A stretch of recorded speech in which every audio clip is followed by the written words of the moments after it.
आप ये स्टोरी सुन रहे हैं ड्रीम स्टोरी यूट्यूब चैनल पर।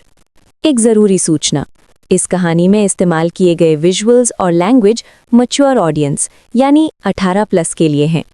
बेहतर एक्सपीरियंस और 3D ऑडियो इफ़ेक्ट्स को गहराई से महसूस करने के लिए कृपया हेडफोन ज़रूर लगा लें। भाग 1। गली के उस खूनी खेल के बाद कबीर जब वापस मुख्य सड़क पर लौटा तो वहां की हलचल उसे किसी दूसरी दुनिया जैसी लगी। रात की मध्यम स्ट्रीट लाइट्स और गुजरती गाड़ियों का शोर उसकी दिमाग में अभी भी माया की उस जहरीले वार की याद दिला रहा था। वो पिंकी के बारे में सोचकर थोड़ा उदास था। बेचारी एक टॉयलेट ब्रेक के लिए क्या रुकी, उसकी जगह कोई और आ गया। यहाँ तक कि उसके कपड़े तक चोरी हो गए। कबीर ने मन ही मन दुआ की कि वो फिलहाल उसे ट्रीट देने की जिद न करे। आसपास खाने के लिए कोई ढंग की जगह नहीं थी।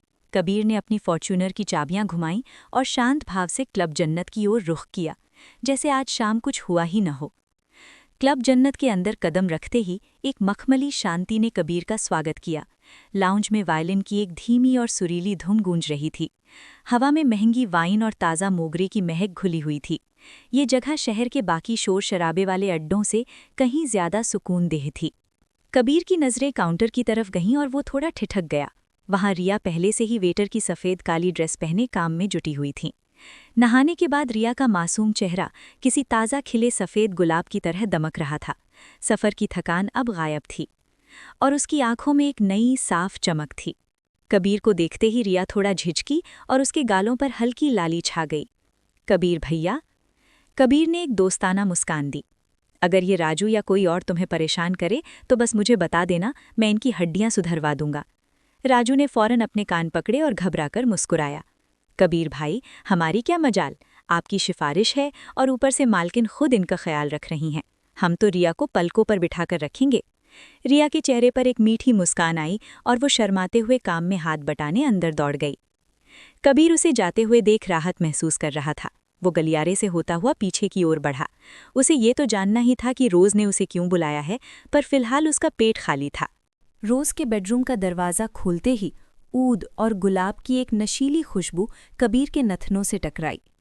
कमरा खाली था, पर बाथरूम से पानी गिरने की छप छपक आवाज़ साफ सुनाई दे रही थी। क्या वो नहा रही है? कबीर के चेहरे पर एक शैतानी मुस्कान उभरी। उसने सोचा कि शायद उसे अंदर जाकर मदद करनी चाहिए। वो दबे पांव बाथरूम के कांच वाले दरवाजे की तरफ बढ़ा। अंदर भाप की वजह से कांच धुंधला था। कबीर जैसे ही अंदर घुसने वाला था, उसे कुछ अजीब लगा। शावर तो चल रहा था, पर रोज़ का वो कातिलाना साया वहां नजर नहीं आ रहा था। मेरा पोपट हो गया। कबीर झटके से पीछे मुड़ा। रोज़ खिड़की के पास खड़ी बड़ी ही कुटिल मुस्कान के साथ उसे घूर रही थी। रोज़ डार्लिंग, पानी बचाना अच्छी आदत है। कबीर ने खुद को संभालते हुए नल बंद किया। रोज़ खिलखिलाकर हंसने लगी। आखिरकार मैंने तुम्हें मात दे दी। तुम जैसे ठरकियों के साथ ऐसा ही होना चाहिए। कबीर ने बात घुमाते हुए कहा, मैंने अभी तक खाना नहीं खाया है। रोज़ ने दीवार के एक गुप्त हिस्से को धक्का दिया, जहाँ एक छोटा लेकिन मॉडर्न किचन खुला। कबीर के लिए रोज़ ने झटपट चटपटी तवा पुलाव और रत्नागिरी की ताज़ा सब्जियों का सूप तैयार किया। खाना खाने के बाद कबीर को एक अजीब सा सुकून महसूस हुआ। रोज़ एक समर्पित पत्नी की तरह उसका मुंह साफ कर रही थी। अचानक रोज़ का चेहरा संजीदा हो गया। मेरे पिता बलराज ठाकुर ने मुझे एक पार्टी का न्योता भेजा है। वहाँ एक खास मेहमान आने वाला है, सेठ ज्वाला, जिसे सब मगरमच्छ कहते हैं, और उसका बेटा विक्की। कबीर की आंखें सिकुड़ गईं। उसे पता था कि ईस्ट मुंबई का ये डॉन कितना खतरनाक है। सूर्या ग्रुप का नाम ही काफ़ी था।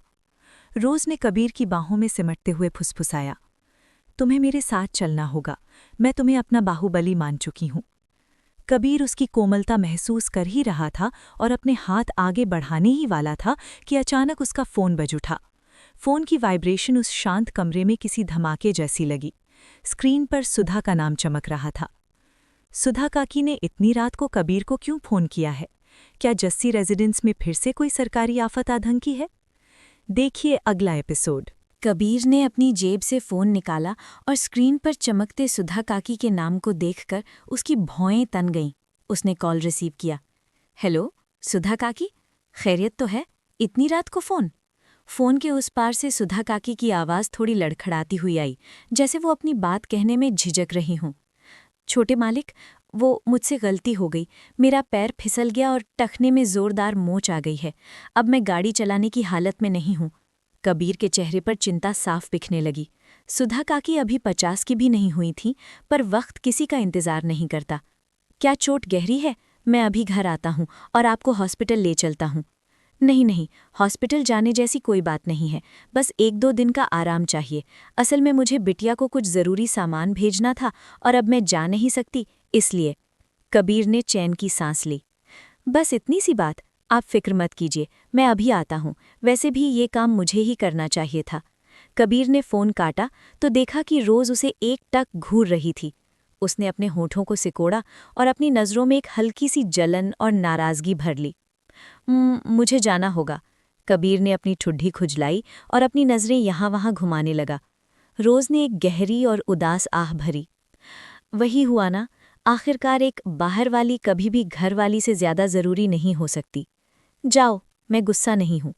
कबीर खिलखिलाकर हंसा और उसके पास जाकर उस मखमली गाल पर एक हल्का सा किस किया। मेरी रोज़ बहुत समझदार है। क्या तुम चाहती हो कि मैं रात को वापस आऊं? रोज़ ने अपना सिर हिलाया। नहीं, ज़रूरत नहीं है। मैं अगले कुछ दिनों तक सूर्या ग्रुप से निपटने की तैयारियों में बहुत बिजी रहूंगी। कबीर जैसे ही दरवाज़ा खोलने वाला था, पीछे से रोज़ की एक ठंडी आवाज़ आई। क्या तुम्हारी वो CEO सच में मुझसे ज़्यादा खूबसूरत है? कबीर के घुटने जैसे जवाब दे गए और वो दरवाजे से टकराते टकराते बचा। वो पलटा और एक मजबूर मुस्कान दी। तो तुम्हें सब पता चल ही गया? कबीर वहां से ऐसे भागा जैसे उसके पीछे कोई शिकारी लगा हो। उसके मन में एक ही डर था, क्या भविष्य में उसके इस हरम में वैसा ही युद्ध होगा जैसा टीवी सीरियल्स में दिखाया जाता है, जहां रानियां एक दूसरे को छुरा घोंप देती हैं और पति अपनी बीवियों को पहचान तक नहीं पाता? उसने अपना सिर झटक कर इन ख्यालों को दूर किया। शनाया जैसी बर्फ की रानी को शायद फर्क भी नहीं पड़ता होगा कि उसके कितने अफेयर हैं। कबीर अपनी रफ्तार में गाड़ी दौड़ाते हुए चोपड़ा मैंशन पहुंचा। पोर्च की मध्यम पीली रोशनी में सुधा काकी हाथ में एक बड़ा सा सेफोरा का पेपर बैग लिए इंतजार कर रही थी। बैग का मुंह टेप और स्टेपल से पूरी तरह सील था, ताकि अंदर की चीजें दिखाई न दे। कबीर ने बैग लिया और सुधा काकी के पैर को देखा। काकी, आप ठीक तो है ना? इतनी लापरवाही क्यों की? मैं ठीक हूँ छोटे मालिक, बस आप ये बैग जल्दी बिटिया तक पहुँचा दीजिए, वरना उन्हें असहज महसूस होगा। असहज? कबीर को मतलब समझ नहीं आया, पर उसने सवाल भी नहीं किया और हॉस्पिटल की ओर चल दिया। 20 मिनट बाद हॉस्पिटल के VIP कॉरिडोर में फिनाइल की तीखी गंध और AC की धीमी सनसनाहट थी। कबीर ने शनाया के कमरे का दरवाज़ा धीरे से खोला। शनाया बेड पर टेक लगाकर बैठी थी। बेड साइड लैंप की रोशनी उसके गुलाबी गालों पर पड़ रही थी, जिससे उसका चेहरा और भी दिलकश लग रहा था। वो एक किताब पढ़ने में डूबी थी। कबीर को अंदर आते देख शनाया ने अपनी किताब से नजरें हटाईं और पहली बार अकेले में एक हल्का सा सिर हिलाकर उसका अभिवादन किया। कबीर को थोड़ा अजीब लगा, क्योंकि आज तक शनाया ने उसे कभी इतनी तवज्जो नहीं दी थी। काकी को मोच आई है, इसलिए ये सामान मैं लाया हूँ। कबीर ने बैग साइड टेबल पर रखा और स्टूल खींचकर बैठ गया। रिकपरेशन कैसी चल रही है? देसी जड़ी बूटियाँ काम कर रही हैं ना? शनाया ने किताब बंद की और कंबल की नीचे से हाथ निकालकर अपनी आंखें मली। ठीक है सब, पर यहाँ पड़े पड़े बहुत सारा काम रुक रहा है। कबीर ने उसे एक ज्ञान देने वाले अंदाज में देखा। हमेशा काम काम, तुम इंसान हो या रोबोट? कभी शॉपिंग करो, स्पा जाओ, टी पार्टी करो, और अगर कोई साथ ना दे तो मुझे बुला लेना, बस पेट्रोल का खर्चा तुम्हारा। शनाया का चेहरा एकदम सपाट था। अगर मैं काम नहीं करूंगी तो हजारों कर्मचारियों के घर कैसे चलेंगे? विरासत का क्या होगा? उसने कबीर की आंखों में आंखें डालकर धीमी आवाज में पूछा, क्या तुम मुझे संभालोगे? कबीर सन्न रह गया। उसे समझ नहीं आया कि ये सवाल था या कोई मजाक। क्या शनाया सच में एक पाव भाजी बेचने वाले से ऐसी उम्मीद लगा रही थी? बात खत्म करने के लिए शनाया ने बैग उठाया, पर बैग भारी था। उसने उसे बेड पर ही उल्टा कर दिया और सारा सामान बिस्तर पर उड़ेल दिया। कबीर की आंखें फटी की फटी रह गई। बिस्तर पर रंग बिरंगे अंडरगार्मेंट्स का ढेर लग गया था। वहाँ लेस वाले डिज़ाइंस के साथ साथ हेलो किटी, स्नूपी और मिकी माउस वाले कार्टून प्रिंट की पैंटीज़ का भी ढेर था, और साथ में टैम्पॉन्स के 4 बड़े डिब्बे। कबीर को अब सुधा काकी का असहज वाला मतलब समझ आया। शनाया के महीने के वो दिन आ गए थे। देखना बंद करो। शनाया की चीख निकल गई। वो कोल्ड क्वीन 1 सेकंड में टमाटर की तरह लाल हो गई और उसने पागलों की तरह कंबल खींचकर उस शर्मिंदगी के ढेर को ढक दिया। कबीर ने अपनी हंसी दबाते हुए गला खांसा। ठीक है, सामान मिल गया, मैं चलता हूँ, आराम करो। वो दरवाजे तक पहुंचा, फिर मुड़कर एक आखिरी तीर छोड़ा। वैसे वो पिंक वाली मिकी माउस पैंटी काफ़ी क्यूट थी, मेरा फेवरेट कैरेक्टर है। निकलो यहाँ से। हॉस्पिटल से बाहर निकलकर जब कबीर गाड़ी में बैठा तो उसके चेहरे पर मुस्कान थी। उसे शनाया का वो शर्मिंदा चेहरा उसकी कोल्ड इमेज से कहीं ज़्यादा प्यारा लगा। ड्राइव करते हुए ख्यालों में खोए खोए उसकी गाड़ी अनजाने में उसी पुरानी जगह पहुंच गई जहां वो पहली बार शनाया से मिला था। वो छोटा सा बार, उस पुराने बार का नियॉन साइन बोर्ड झपक रहा था। अंडरगार्मेंट्स देखकर जो आग कबीर के अंदर जगी थी, उसे बुझाने के लिए अब उसे किसी साथ की सख्त ज़रूरत थी। कबीर अपनी आग बुझाने इस पुराने अड्डे पर तो पहुंच गया है, पर क्या आज रात की इस महफिल में उसे कोई ऐसी मिलेगी जो उसकी इस प्यास को शांत कर सके? देखिए अगला एपिसोड। क्लब ब्रैम्बल्स के दरवाजे पर कदम रखने से पहले कबीर एक पल को ठिठका। प्रवेश द्वार पर लगा वो भड़कीला हरा नियॉन साइन बोर्ड रात के सन्नाटे में रह रहकर झपक रहा था। उसने पहले कभी इस साइन बोर्ड पर गौर नहीं किया था, पर आज उसकी चमक कुछ अलग ही लग रही थी। चूना पत्थर की दीवारें और गहरे भूरे रंग की लकड़ी से बना ये बार मुंबई के बीचों बीच किसी पुराने यूरोपीय किले जैसा एहसास दे रहा था।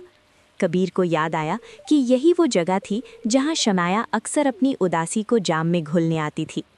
जैसे ही कबीर ने भारी दरवाज़ा धकेला, पियानो की एक सुरीली धुन हंगेरियन रैप्सोडी हवा में तैरती हुई उसके कानों से टकराई। हंगेरियन रैप्सोडी हवा में तैरती हुई उसके कानों से टकराई। संगीत की ये धुन किसी आलीशान जहाज की तरह शांत लहरों पर बहती हुई महसूस हो रही थी। मुंबई के काम के बोझ से दबे हुए कॉरपोरेट लोग यहाँ अपनी थकान और समाज की बंदिशों को भूलकर खुद को थोड़ा खास महसूस करने आए थे। कबीर के सीने में जो आग सुलग रही थी, वो इस संगीत को सुनकर धीरे धीरे शांत होने लगी। उसने अपनी शर्ट के ऊपरी बटन को थोड़ा ढीला किया और अपनी नज़रें पूरे हॉल में दौड़ाईं। वो किसी शिकारी की तरह लड़कियों को ताड़ने के बजाय सीधा बार काउंटर की तरफ बढ़ा।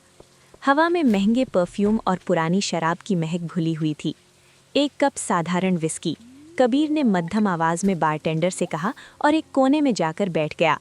वो चुपचाप उस सुनहरे तरल को निहार रहा था और आसपास की फुसफुसाहटों का लुत्फ उठा रहा था। तभी बार के एक अंधेरे कोने से एक साया उसकी तरफ बढ़ा।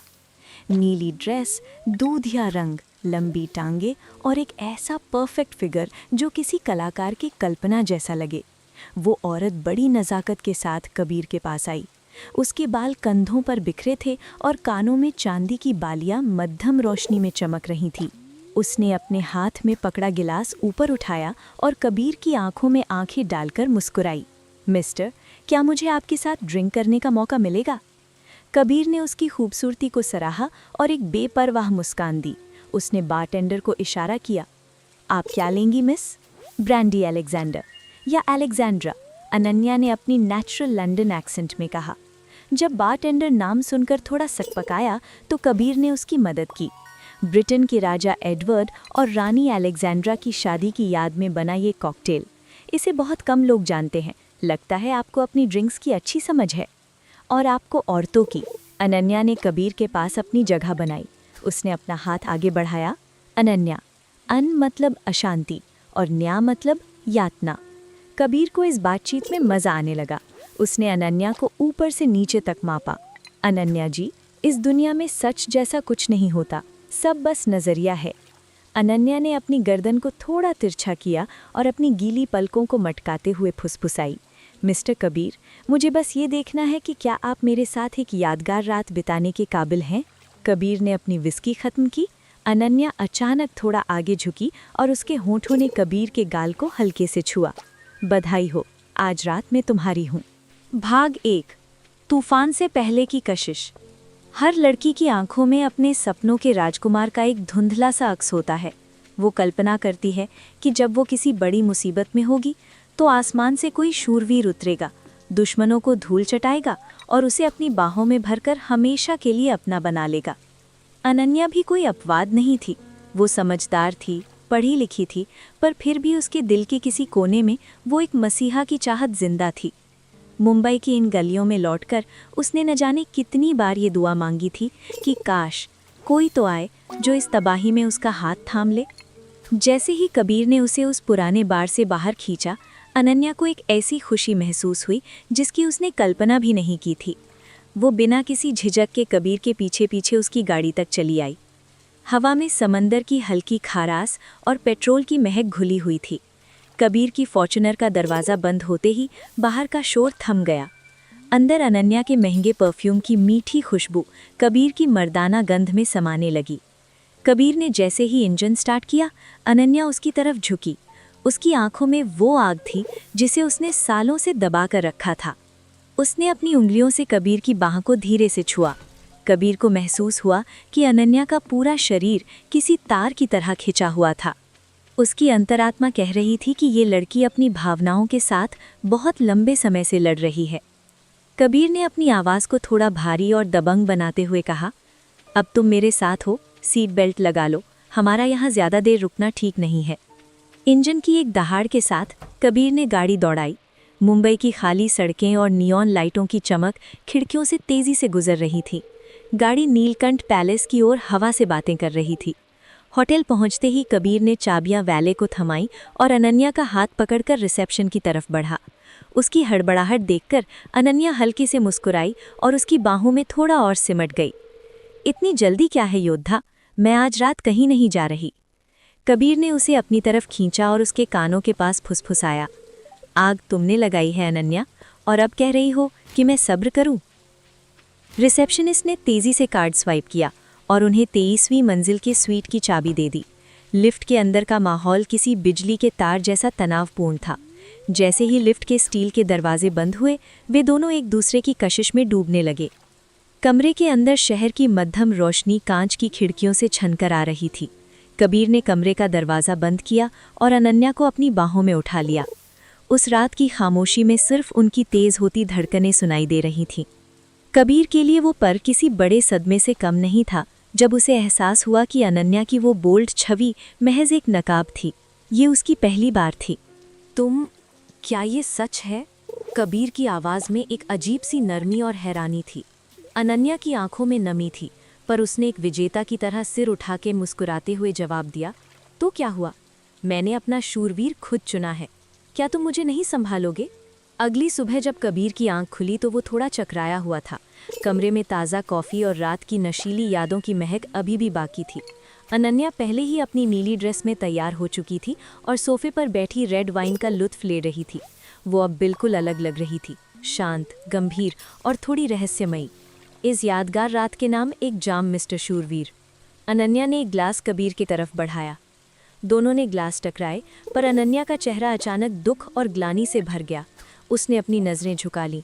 शुक्रिया कबीर, शायद ये रात तुम्हारे लिए बहुत बड़ी मुसीबत लेकर आए, पर मुझे लगता है तुम्हें ये सौदा महंगा नहीं लगा होगा। कबीर ने ग्लास मेज़ पर रखा और अपनी भौहें सिकोड़ी। मुसीबत? क्या मतलब है तुम्हारा अनन्या? अनन्या ने एक दर्द भरी और रहस्यमयी मुस्कान दी। तुम्हें बहुत जल्द पता चल जाएगा कबीर, अपना ख्याल रखना। उसी पल कमरे के दरवाजे पर किसी ने बड़े ही हिंसक अंदाज में दस्तक दी। धड़ धड़ धड़। मुंबई पुलिस, दरवाज़ा खोलो। कबीर सन रह गया। वो अभी अपनी शर्ट ढूंढ ही रहा था कि दरवाज़ा भारी धमाके के साथ टूटकर अंदर आ गिरा। कई पुलिस वाले अंदर घुसे और उनके पीछे कैमरों की लाइटें पागलपन की हद तक चमकने लगी। हिलना मत, पुलिस रेड है। Flash flash. कबीर बिना कपड़ों के बिस्तर पर बैठा था और अनगिनत कैमरों की फ्लैशलाइट उसके चेहरे पर पड़ रही थी। मीडिया के लोग किसी गिद्ध की तरह उस पर झपट रहे थे। अनन्या की ये कैसी साजिश है? क्या उसने जानबूझकर कबीर को अपनी मासूमियत के जाल में फंसाकर काल की पहचान को मीडिया के सामने नीलाम कर दिया है? देखिए अगला एपिसोड। सुबह की ताज़ा हवा की जगह अब कबीर के नथुनों में पुलिस स्टेशन की वही पुरानी फाइलों की धूल और सड़ी हुई कॉफ़ी की महक समा रही थी। कबीर के हाथों में हथकड़ियाँ थीं, पर उसके चेहरे पर शिकन तक नहीं थी। उसे बस एक ही बात की चिंता खाई जा रही थी, आज ऑफिस की लड़कियों के लिए नाश्ता कौन ले जाएगा? जब वो वापस जाएगा तो उन सब की नज़रों की गोलियों का सामना कैसे करेगा? कबीर ने अपने बगल में चल रही अनन्या को देखा, जो स्टेशन में कदम रखने के बाद से पत्थर की मूरत बन गई थी। उसने अपनी आवाज़ को मध्यम किया। अनन्या जी, ये सब मेरे खिलाफ कोई सोची समझी साजिश थी या मैं खुद ही जलते तवे पर कूद गया? अनन्या ने एक अपराधी की तरह अपनी पलकें झुका ली। तुम बस गलत वक्त पर गलत जगह मौजूद थे। कबीर को अब समझ आ रहा था, नीलकांत पैलेस जैसे 5 सितारा होटल में पुलिस ऐसे ही रेड नहीं मारती। अनन्या ने न सिर्फ पुलिस बुलाई थी, बल्कि बाहर मीडिया का जमावड़ा भी उसी का काम था। कबीर ने मन ही मन सोचा कि वो कितना किस्मत वाला है कि ऊपर से सीधा एक भारी कढ़ाई उसके सिर पर आ गिरी। फुसफुसाना बंद करो, तेजी से चलो, एक हवलदार ने पीछे से दहाड़ मारी। कबीर पलटा और एक बत्ती सी दिखाते हुए मुस्कान दी। हवलदार साहब, तकलीफ के लिए शुक्रिया। अब मैं धीरे नहीं, जोर से बोलूँगा, पर तेज नहीं चल सकता। कहीं भाग गया तो आपको दोबारा मेहनत करनी पड़ेगी। कबीर के इस बेबाकी को देखकर अनन्या की रुआसी आंखों में भी एक हल्की सी चमक आ गई। वो दंग थी कि जो आदमी उसकी वजह से अपनी इज्जत नीलाम करवा चुका है, वो अब भी पुलिस वालों के साथ मजाक कर रहा है। स्टेशन के अंदर पहुंचते ही कबीर को एक जाना पहचाना साया नजर आया। सामने मेज के पास इंस्पेक्टर जोया अपनी गहरी नीली वर्दी में खड़ी थी। उसने अपने हाथ अपने सीने पर कस रखे थे और उसकी आंखों से बर्फीली ठंडक निकल रही थी। इंस्पेक्टर जोया, हमारी मुलाकात की जगह हमेशा इतनी खराब क्यों होती है? कबीर ने एक मजबूर मुस्कान के साथ पूछा। जोया ने नफरत से उसे ऊपर से नीचे तक देखा। तुमने तरक्की कर ली है कबीर। पिछली बार गुंडों के खिलाफ आए थे और इस बार किसी बार गर्ल के साथ रंगे हाथों पकड़े गए हो। मेरी बहन शनाया हॉस्पिटल में है और तुम यहाँ गुलछर्रे उड़ा रहे हो। अगर उसने तुम्हें माफ़ नहीं किया तो उसकी जगह मैं तुम्हारी खाल उधेड़ दूंगी। जोया की गुस्से का कबीर पर कोई असर नहीं हुआ। उसने अनन्या की तरफ इशारा किया। अनन्या जी, ये जोया हैं, मेरी पत्नी की सहेली। वो ऐसे बोल रहा था जैसे किसी शादी की दावत में परिचय करवा रहा हो। अनन्या सन्न रह गई। उसे अंदाजा भी नहीं था कि जिस मर्द को उसने अपनी चाल में फंसाया है वो शादीशुदा है। जोया ने अनन्या को घृणा से देखा। मिस अनन्या, आप जैसे रसूखदार खानदान की लड़की को ये शोभा नहीं देता कि आप किसी शादीशुदा मर्द को बहकाएं। क्या कानून का कोई डर नहीं है? अनन्या ने अपनी उलझी हुई जुल्फों को उंगली से घुमाया और एक कातिलाना मुस्कान दी। इसीलिए तो हम पकड़े गए इंस्पेक्टर। अनन्या अपनी हर गलती का सामना करने के लिए तैयार है। तभी एक जूनियर पुलिस वाला मेज थपथपाकर चिल्लाया, बकवास बंद करो। हमें टिप मिली थी कि वहाँ पैसों का लेन देन ट्रांजैक्शन हो रहा है। सच बोलो। कबीर ने एक लंबी आह भरी। हवलदार भाई, लेन देन कैसा? मैंने काम के बाद पैसे तो दिए नहीं, तो ये डील पूरी कैसे हुई? ये तो बस प्योर इमोशंस का मामला था। कमरे में मौजूद पुलिस वाले अपनी हंसी नहीं रोक पाए। जोया ने गुस्से में सबको चुप कराया। तुम्हारी ये बेशर्मी तुम्हें ले डूबेगी कबीर। मीडिया को सब पता चल चुका है। अब शनाया और तुम्हारा परिवार ही तुम्हारा फैसला करेंगे। तभी दरवाजे से दो वकील अंदर घुसे। एक कबीर का पुराना वकील था जिसे शनाया ने भेजा था। जोया उन्हें कागजी कार्रवाई समझाने लगी। कबीर ने अनन्या की तरफ झुककर फुसफुसाया, कम से कम अब तो बता दो कि मुझे इस दलदल में क्यों घसीटा। मैंने अपनी पूरी रात और अपना चैन तुम पर न्यौछावर कर दिया। मुझे वजह जानने का हक है। अनन्या ने कबीर की कमर पर एक जोरदार चुटकी काटी और शर्माते हुए बोली, ज्यादा हीरो मत बनो। मेरे पिता मेरी शादी किसी ऐसे आदमी से कराना चाहते हैं जिसे मैं नापसंद करती हूँ। मैंने बस अपनी इज्जत नीलाम करके उस रिश्ते को हमेशा के लिए ख़त्म करने का रास्ता चुना था। कबीर ने अपना माथा पकड़ लिया। वाह, मतलब मैं बस एक मोहरा था। चलो खैर, तुम खूबसूरत थी तो मेरा घाटा नहीं हुआ। थोड़ी देर बाद वकीलों ने उन्हें बाहर निकाल लिया। जोया ने जाते जाते कबीर को आखिरी चेतावनी दी, शनाया को सब पता है, घर जाते ही अपनी वसीयत लिख लेना। जैसे ही वे स्टेशन की पार्किंग में आए, कबीर और अनन्या के कदम थम गए। सामने दो चमचमाती काली मर्सिडीज खड़ी थी। अनन्या का चेहरा पीला पड़ गया। वो लोग इतनी जल्दी यहाँ पहुँच गए? उन काली खिलाड़ियों जैसी मर्सिडीज में आखिर कौन आया है? क्या ये अनन्या के पिता का गुस्सा है या शनाया खुद कबीर का हिसाब करने पहुँच गई है? देखिए अगला एपिसोड।